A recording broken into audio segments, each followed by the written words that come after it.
Nossa. Esse histórico aí, rapaz, você teve... Parece que você engoliu um besouro por aí, professor. Parece que veio lá um besouro e... Mas, de qualquer forma, vamos voltar aqui. Vamos voltar.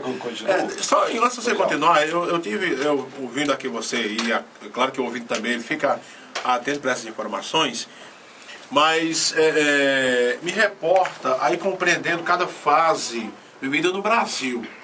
O Brasil foi passando por algumas situações políticas e a questão há uma perfeição, por exemplo, desde o momento em que o Brasil ele toma uma postura, ele passa a ser um país independente, e quando há uma conjuntura política, existe um sistema de organização política e, evidentemente, administrativa. O Brasil tem sofrido bastante situações degradáveis, digamos assim. Hoje, nós comparando, por exemplo, hoje, em 2013, houve uma diferença nessa questão de corrupção, de falcatruas. Por exemplo, na história diz que teve presidentes que terminaram tirando a própria vida porque não aguentaram tanta pressão, e não foi uma pressão só, uma pressão política para resolver determinadas situações, mas que também estava ligada à questão da corrupção. Houve uma diferença em relação a isso? Você acha que houve alguma diferença de lá até aqui, professor?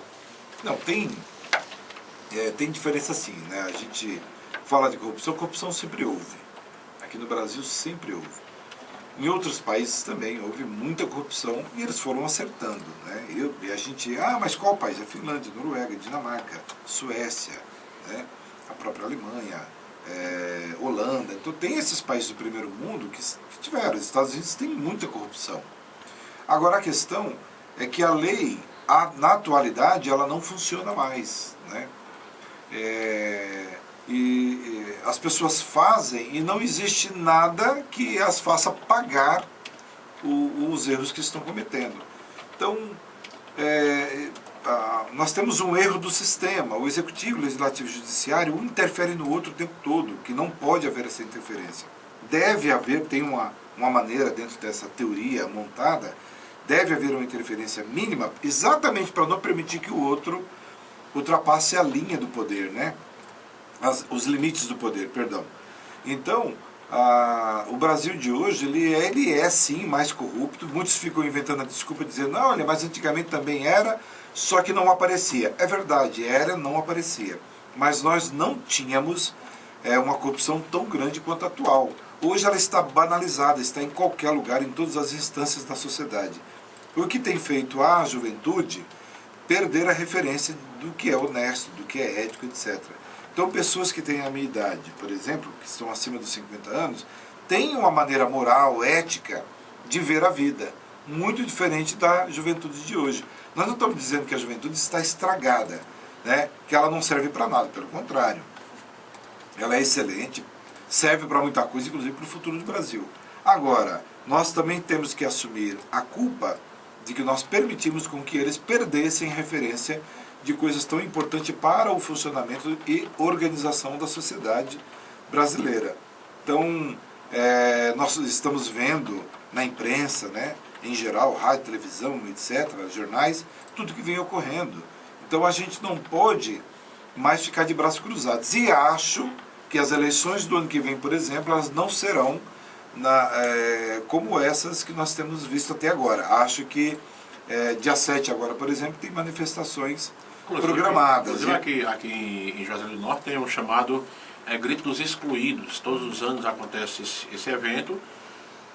Parte também de alguns movimentos que estão ligados à igreja, para defesa de algumas situações, inclusive, por exemplo, a minoria do povo que se sente oprimido, que se sente sofrido pelas questões políticas locais, enfim, a igreja todos os anos faz o chamado Grito dos Excluídos. E hoje, especialmente nesse dia 7, aqui na região, a juventude, até porque foi tema de uma recente Jornada Mundial da Juventude.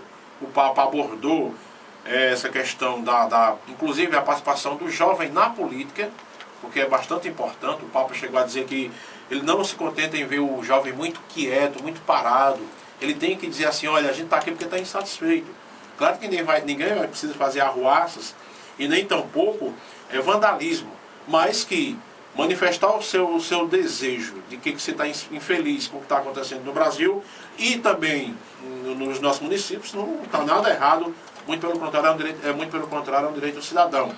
Então, quer dizer, essa insatisfação ela não é somente de uma pequena, da juventude, mas o povo de modo geral, acredito que por isso que você falava que a política o ano que vem ela vai ter uma cara diferente, porque vai ter uma cara diferente.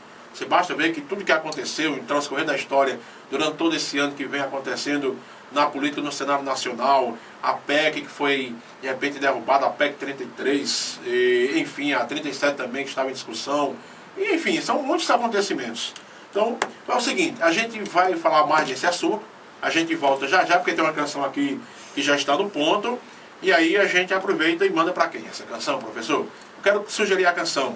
Aquela canção para dizer que não falei das flores. Então vamos oferecer para todo mundo. Né? Geraldo Vandré. Geraldo Vandré. Essa canção que, aliás, foi tema até, foi censurado, né? Censurado. Na ditadura militar.